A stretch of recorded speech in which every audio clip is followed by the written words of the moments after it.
have to start paying tribute to the innocent civilians, Ukrainian people who have been killed tonight, some on Kyiv and in many other places around Ukraine, by another attack by Russian missiles. I myself and my team will rush to the shelter in the hotel. As many thousands of Ukrainians have to be done once again. More than 40,000 times this has happened.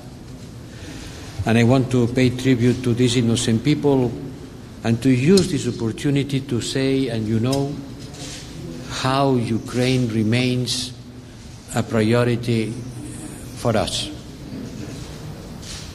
I don't remember how many times we have met, but I know that this is my 6th visit to Ukraine and the 4th visit since the war started. And you are coming to our Foreign Affairs Minister very often. Today our schedule has been ruined by this attack that has delayed everything. So in fact, what we are doing here is a kind of a lively and open communication among us. And it's good. And it's good that we can talk about all the issues that you have put on the table, because these are the things that really matters. Let me summarize something that I think is important for the Ukrainian people to know. When I'm saying that we have been supporting you, translated into figures, it means that since the beginning of the war until the last Christmas, the 2 first years of the war, the European Union has assisted Ukraine with 88 billion euros. 88 billion euros. Out of them, 28 billions on military support. Certainly you have to do more and quicker, but it's not an irrelevant figure. By the contrary, it represents an important effort. We have trained 40,000 Ukrainian soldiers in the military academies of several European Union member states. And a well-trained soldier is life-saving. 40,000 Ukrainian soldiers has gone through our training centers.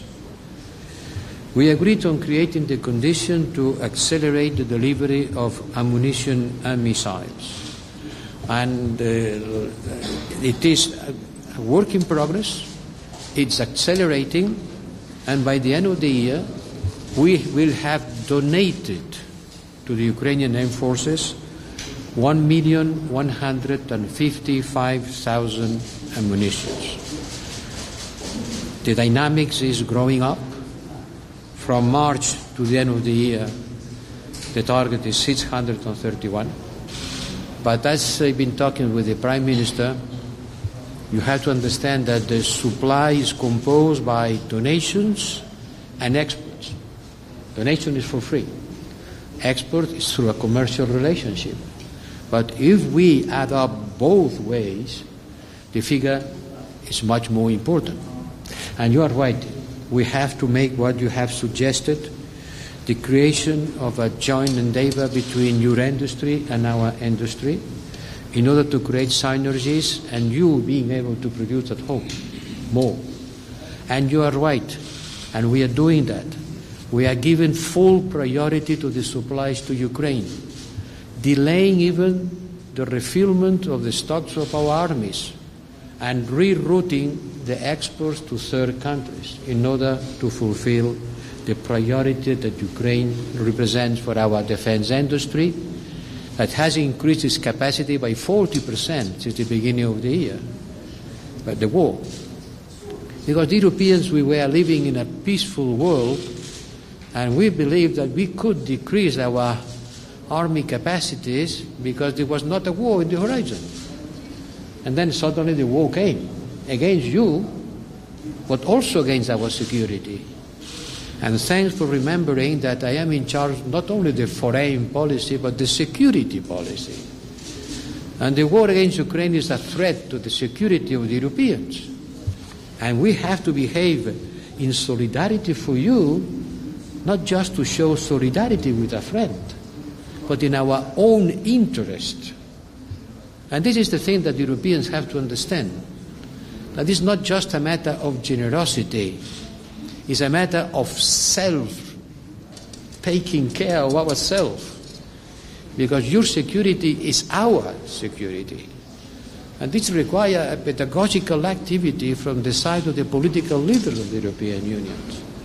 That finally they decided to approve this 50 more billion euros of civilian support.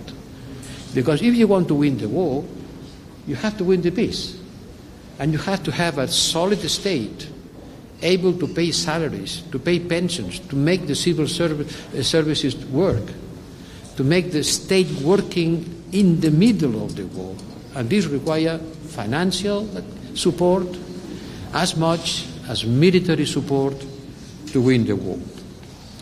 By the end of the month, the budgetary authority of the European Union, which is the Parliament and the Council, both together, will approve definitely the proposition done by the President of the Commission, and this will be immediately implemented.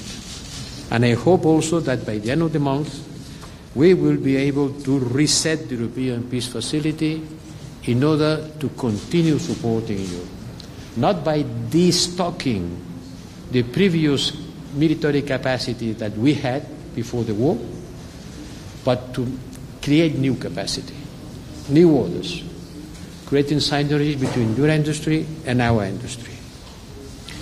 You, my dear Dimitro, talk also about the frozen assets of the Russian Central Bank. Yes, we are going step by step, advancing in something that is full of logic. Russia has to pay for the destruction of Ukraine. Russia has to pay to rebuild Ukraine. And this frozen asset has to contribute to it. We have already agreed on identifying and keeping sure the revenues, the extraordinary revenues that these assets has produced.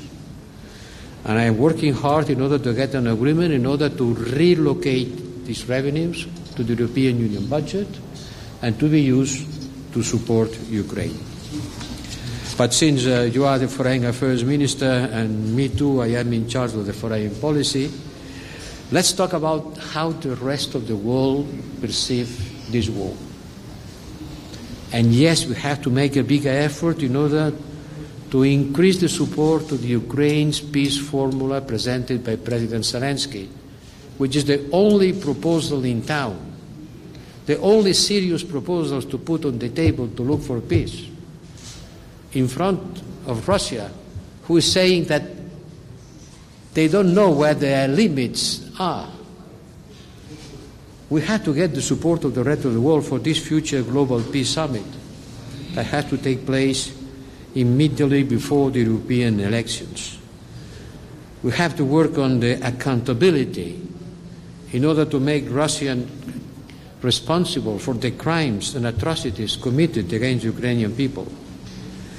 On that, you can count on us. I said to the Prime Minister, and I use this opportunity to repeat, because I know that you know, that we are very much convinced that Ukraine has the capacity, the resilience, the will to support the invasion and to recover full sovereignty over its territory. And for that you need the consensual political forces. Unity is key for your victory. You know, Dimitro, that we have been committed and we will be committed to support Ukraine, not for as long as it takes, but for whatever it takes. Not as a measure of time, but as a measure of quantity, quality, and rapidity in supporting you, because you need this support right now in the months to come.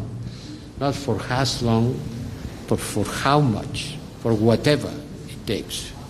This is my message of solidarity coming from the European Union under the leadership of the two presidents, the Commission and the European Union Council, and continue working with you in our very often meetings.